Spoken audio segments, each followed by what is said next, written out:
That framing though. Hey, we're here. Hey, we're here.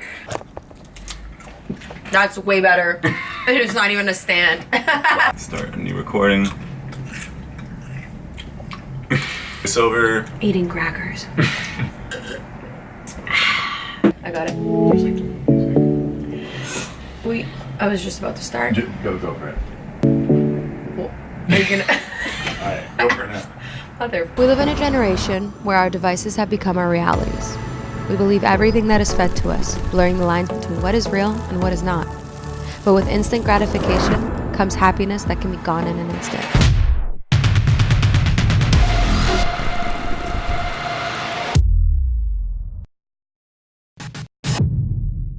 Alright guys, welcome to the first ever Tutorial Thursdays, and these videos are going to be a deep dive into a specific effect and how I created it. And stay tuned for tomorrow because that's when the main episode drops, and you'll get to see the making of the latest short that I did with Inanna, so you'll see how we filmed it, how I lit it. But for this video, I'm going to show you how I edited all of the time lapses that I shot for the short film Follow Me. So here you can see that I have my original clip with some speed ramping. So I'm just going to grab that same clip and bring it into my timeline so that we can start over. So in the top left corner of the clip, I'm just going to right click on that gray effects box and I'm going to go under time remapping and select speed. Once I've done that, I can actually command click on this gray line that you see that's splitting this clip, and that's setting a keyframe for that point in time. So now all I have to do is just pretty much push this gray line after that point up until whatever speed is desired. I'm just going to push it all the way up, and then I'm going to select this playhead and split it just by clicking on one of the corners and dragging it out. And this essentially allows us to, instead of just jumping from one speed to the next, it smooths it out so that we can actually ramp up the speed.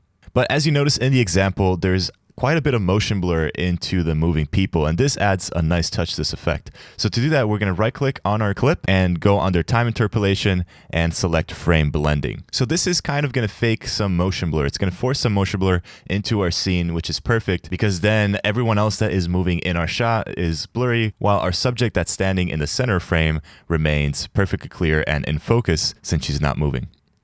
So to add some final touches to this as far as lighting and to just make it look prettier, I'm going to bring this into After Effects by dynamic linking it. So in After Effects, I'm just going to show you a quick breakdown. All I have here is an adjustment layer that has been rotoed out to match Inanna, and all this adjustment layer has is a simple brightness and contrast effect, and this just makes her pop a little bit more from the background. Then we have these kind of like heavenly light rays. It's just an image I found online, and it adds some nice volumetric light to the scene. Then we have sort of a gradient that comes in from the side and gives us a little bit of warmth. Made this in Photoshop, and it just adds a little bit more interest to the shot. Then we have this dark gray solid over here just to bring this white truck and all these distracting elements to the left of frame a little bit down. Then we have another circular mask that has been really feathered in this adjustment layer, which contains a brightness and contrast effect. Then we have another adjustment layer with a camera lens blur effect added to it, and this just helps us soften the edges, again, just to bring in a little bit more attention to the center of frame. Then we have our null object where all these things are attached to, and this allows us to set keyframes for the position and scale and allow us to kind of zoom in the frame. Then we have another adjustment layer on top of everything, which is our color grading. And then finally, I've kind of added a little bit of a blue solid at the top here just to enhance the sky a little bit. Then we have another adjustment layer that has a hue and saturation effect applied to it. And this allows us to select certain color ranges and actually take out some color from our shot, since I didn't really want to have too many highlights of yellows that were a bit distracting in my opinion. Definitely tune in tomorrow because that's when the full main episode drops, and I can't wait to show you all the things and just the overall experience that went into creating this short film. We're done. Move over there. Maybe just a little lower. Do you see the building in the back? Okay, I think you got it. Is it good? Bye. We live in a generation where our devices have become our realities. We believe everything that is fed to us, blurring the lines between what is real and what is not. But with instant gratification comes happiness that can be gone in an instant. Leaving us in this new age of loneliness. Bam! You can come in. Christopher Robin.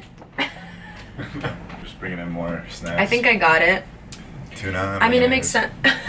Ew. And then don't you want me to record the parts where the sound guy didn't record? We should do that outside. Why? Just open this window, no? No, just make it sound like it's far away. I'll go over here. And then you just blow wind from here. Go. That could work. That's my pigeon sound. Wow. That pigeon has issues. That actually looks good. I want to try this one. Go for it. Are you making this for me? Um, Too bad. Okay, you just make your tuna sandwiches over there while I make a touching short film. Okay. Excuse me, sir. Your crunching is a little abrupt. You're not that far away from me.